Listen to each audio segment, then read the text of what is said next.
Hello friends. आज का हमारा स्टोरी है स्नो वाइट। स्नो वाइट में क्या रहता है कि एक लड़की होती है जिसका जो वाइट है स्नो होती है, तो उसका नाम हम रखते हैं स्नो वाइट। मतलब हमने जिन्होंने भी ये स्टोरी बनाई, तो ये जो लड़की होती है ना, ये बहुत ही सुंदर होती है। जैसे कि आप मेरी ड्राइंग से देख ही सकते हैं कि ये बहुत ज़्यादा सुंदर लड़की होती है।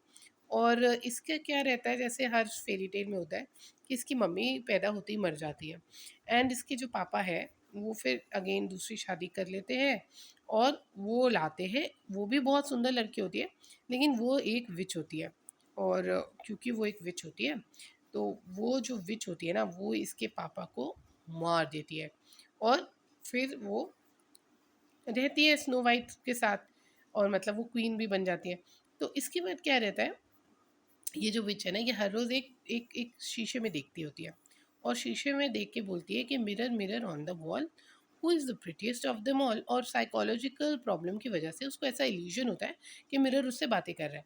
तो मिरर उसको क्या आंसर देता है, मिरर उसको ऑब्वियसली, क्योंकि वो उसका इल्यूजन है, तो मिरर उसको ये बोलता है कि I you you madam, you are the most beautiful person in this earth and universe, और आपसे अच्छा तो कोई भी नहीं है। And she was very happy. तब तो हैप्पी थी।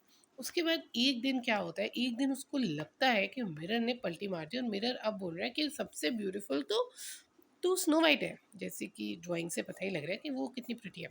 तो उसको लगता है यार स्नो वाइट है सबसे ब्यूटीफुल। और इससे क्या होता है, इससे ये गुस्सा हो जाती है।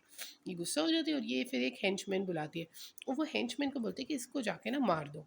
तो हेंचमैन इस बेचारी को एक जंगल में लेके जाता है, और इसको कहता है कि मैं तुम्हें मारूंगा नहीं, क्योंकि तुम कितनी सुंदर हो। एंड प्रॉब्लम क्या है ना कि स्नो वाइट के अंदर ब्यूटी को बहुत रेफरेंस दिया गया है। मतलब नॉर्मल लोग जो है वो नॉर्मल लोग हैं, बट ब्यूटीफुल लोगों का मरने का हक नहीं है।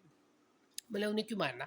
यार यही लॉजिक लगा के हेंचमैन बोलते हैं कि तुम्हें मार तो नहीं सकते यार, तुम तो इतनी ब्यूटीफुल हो, तो क्या हो गया अगर तुम इंटेलिजेंट नहीं हो।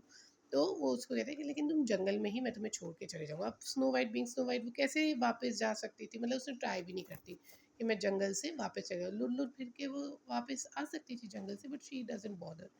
तो वो वहीं पे बैठ के रोने लगती है। वो रो रही है, रो रही है, रो रही है। तो फिर 2-3 चिड़िया होती है, वो देख रही होती है कि यार ओहो! कोई तो क्या ही कर सकते हैं, अब ये खुद तो हेल्प करेगी नहीं अपनी। तो वो उसको उठाते हैं और बोलते हैं कि वो देखो वहाँ पे एक कॉटेज है, वहाँ चले जाओ एंड स्टॉप क्राइंग। तो वो कॉटेज में जाती है, और वो कॉटेज के अंदर रहते होते हैं 7 ड्वार्फ्स। पर वो उस समय घर पे नहीं होते ऑब्वियसली, और स्नो वाइट को नहीं पता होता कि यहाँ कौन रहता है, क्या है। पर स्नो वाइट को वहाँ पे छोटे-छोटे बेड्स, दरवाजे, बर्तन वगैरह मिलते हैं, तो स्नो वाइट को एक आइडिया आता है, इमरजेंसी सिचुएशन में क्या करना चाहिए। तो स्नो वाइट बहुत ऑब्वियस चीज़ करती है। वो क्या करती है, वो कहती है कि मैं पूरे घर की सफाई कर देती हूँ, which is kind of abnormal thing to do in an emergency situation. I mean वो कुछ भी कर सकती थी, मे बी एक तलवार लेके, या कोई कॉल ही मार देती इमरजेंसी, या कुछ भी कर देती, पर उसको लगा नहीं, पहले मैं घर की सफाई कर देती। शी वॉज उसको थोड़ा ओसीडी का प्रॉब्लम था। तो वो ना घर की सफाई करना शुरू कर देती है, और वो पूरा घर साफ़ कर देती है, कपड़े वपड़े धो के तह लगा के प्रेस करके रख देती है। और वो कुकिंग वुकिंग कर देती है, और अच्छा सा खाना भी बना देती है किसी स्ट्रेंज घर में। मतलब स्ट्रेंजर डेंजर कोई कॉन्सेप्ट ही नहीं था स्नो वाइट की डिक्शनरी में। घर दिखा, बर्तन दिखे, चलो खाना बनाना शुरू करो। एनीवेज ड्रॉफ्स आते हैं, ड्रॉफ्स भी हैरान होते हैं कि कौन है भाई ये। वो कहते हैं कि मैं ना क्वीन की सौतेली बेटी हूँ, and she was trying to kill me, and I saw your cottage, और मुझे अच्छा लगा, तो मैंने सोचा कि यार मैं खाना वाना ही बना लेती हूँ। एंड तो ड्रॉफ्स लाइक ओके, अगर फ्री का मेड बनना है तो बनो, you are most welcome to stay with us. मतलब ड्रॉफ्स क्यों मना करेंगे, है ना। एक तो इतनी सुंदर, और ऊपर से वो फ्री फंड में मेड का काम भी कर रही है, तो obviously they were more than welcoming. फिर ना ये जो विच है, ये फिर से अपने शीशे से पूछती है कि mirror mirror on the wall, who is the fairest of them all. और मिरर उसको फिर से लगता है कि बातें कर रहा है, और वो बोल रहा है कि ये स्नो वाइट ही है। तो फिर वो क्या करते हैं, वो स्नो वाइट को वो जाती है, वो कहती है मेरे को ही मारना पड़ेगा स्नो वाइट को ना जंगल में जाके। तो वो ना एक और विच का रूप, मतलब एक बूढ़ी औरत का रूप लेती है, जबकि अपेरेंटली आई थिंक उसकी खुद की एज काफ़ी ज़्यादा ही होगी, बट वो और बूढ़ी औरत का रूप लेती है, और वो एक एप्पल बनाती है, पॉइजनस एप्पल। और ये एप्पल कुछ ज़्यादा ही रेड और कुछ ज़्यादा ही मीठा लग रहा होता है, अजीब ही लग रहा होता है। तो वो ये एप्पल लेके जाके स्नो वाइट को ऐसे नॉक करती है, और बोलती है क्या ये एप्पल खा लो please. And snow white being snow white वो सोचती नहीं कि यार ये स्ट्रेंजर है, इससे बात भी नहीं करनी चाहिए। वो कहती है ऑफ कोर्स एप्पल, या और वो खाना शुरू कर देती है। She was kind of greedy.